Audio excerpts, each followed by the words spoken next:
28-29 قال الملأ الذين استكبروا من قومه لنخرجنك يا شعيب والذين آمنوا معك من من قريتنا أو لا تعودن في ملتنا قال أولو كنا كارهين قد افترينا على الله كاذبا إن عدنا في ملتكم بعد إذ نجانا الله منها وما يكون لنا أن نعود فيها إلا أن يشاء الله ربنا واسع ربنا كل شيء علما على الله توكلنا ربنا افتح بيننا وبين قومنا بالحق وأنت خير الفاتحين۔ کہنے لگے وہ سردار جو غرور و تکبر کیا کرتے تھے ان کی قوم سے، یعنی کہ شعیب علیہ السلام کی قوم سے، یا تو ہم نکال کر رہیں گے تمہیں اے شعیب اور جو ایمان لائے ہیں تمہارے ساتھ اپنی بستی سے، یا تمہیں لوٹ آنا ہوگا ہماری ہی ملت میں۔ شعیب علیہ السلام نے کہا اگرچہ ہم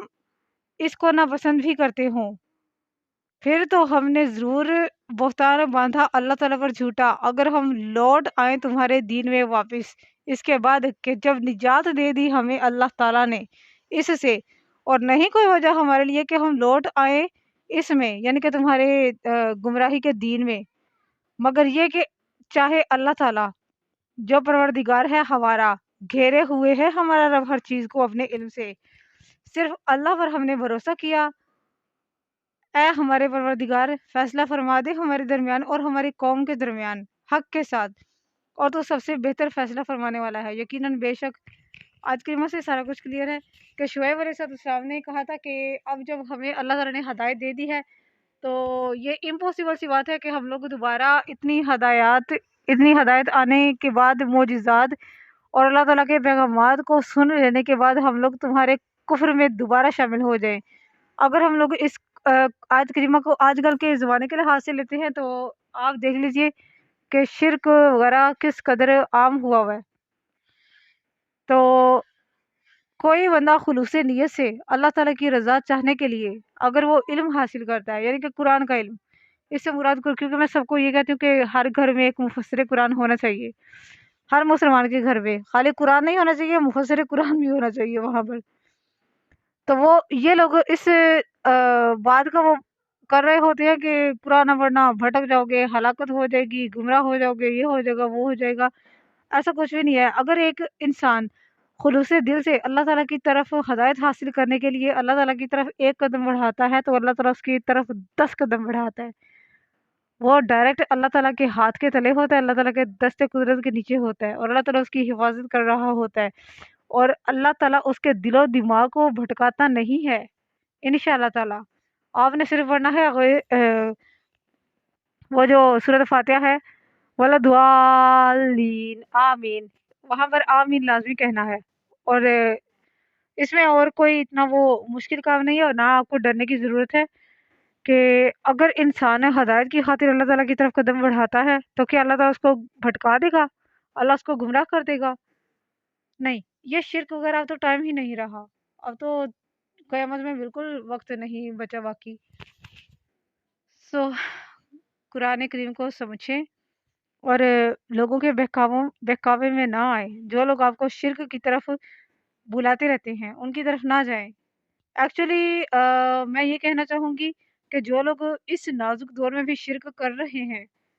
میرے خیال میں ان کے نصیب میں دوزخی لکھی ہوئی ہے۔ پوچھئے کیسے؟ یہ مجھے بھی نہیں پتا کہ میرے نصیب میں کیا لکھا ہوا ہے، میرے ساتھ کیا اللہ کریم نے معاملہ فرمانا ہے، مجھے بھی نہیں پتا اس چیز کا۔ لیکن ان ایسے لوگوں کے لیے جو شرک وغیرہ کرتے ہیں، ایسے لوگوں کے لیے شرک جیسے کاموں کو آسان کر دیا جاتا ہے، وہ کر رہے ہوتے ہیں، ان کو مزہ آ رہا ہوتا ہے۔ شیطان نے اتنے مزین کہتے ہیں خوشگوار کو، مزیدار کو، شیطان نے ان کے آگے اتنے مزین یہ والے کام بنائے ہوئے ہوتے ہیں کہ ان کو لگ رہا ہوتا ہے کہ ہم بڑے سیدھے راستے پر ہیں، ہم بڑی ہدایت پر ہیں،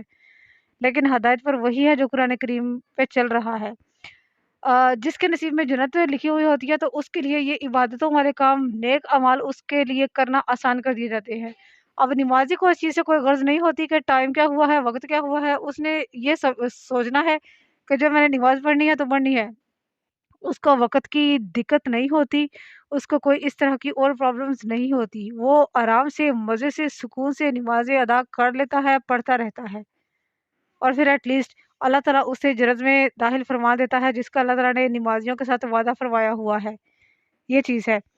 پھر فرمایا، شعیب علیہ السلام کہنے لگے کہ اگر ہم تمہاری دعوت کو ناپسند بھی کرتے ہوں تو پھر بھی تم ایسا ہی کرو گے۔ اگر ہم تمہاری ملت کی طرف یعنی کہ مذہب کی طرف لوٹ آئے اور تمہارے دین میں داخل ہو گئے تو یہ اللہ تعالیٰ پر بہت بڑا بہتان ہوگا کہ ہم نے بھی تمہاری طرح اللہ تعالیٰ کے ساتھ شریک ٹھہرا لیے۔ اللہ آپ نے اپنے عزم اور ارادے کو بھی مسبب حقیقی اللہ تعالیٰ کے سپرد کر دیا، کیونکہ وہ ہر چیز سے باخبر ہے اور اس کا علم اور قدرت ہر چیز پر محیط ہے۔ اللہ توکلنا، ہم اپنے تمام امور میں جنہیں اختیار کرتے ہیں یا ترک کرتے ہیں صرف اللہ تعالیٰ پر ہی بھروسہ کرتے ہیں۔ ربنا افتح بیننا، یعنی اے پروردگار ہمارے اور ہماری قوم کے درمیان حق کے ساتھ فیصلہ فرما دے اور ہماری مدد کر، کیونکہ تو سب سے بہتر فیصلہ کرنے والا ہے اور تو ہی عادل ہے جو کبھی ظلم نہیں کرتا۔ یقیناً بے شک اللہ تعالیٰ کسی پر بھی، کافروں پر بھی، منکروں مشرکوں ہر کسی پر بھی ظلم نہیں کرتا، بلکہ یہ بول نہیں سکیں گے، ان کے ہاتھ پیر گواہی دیں گے۔ یہ تھی میری آج کی ویڈیو، صدقہ جاریہ کی جیسے شیئر کر دیجیے گا۔ جزاک اللہ خیر۔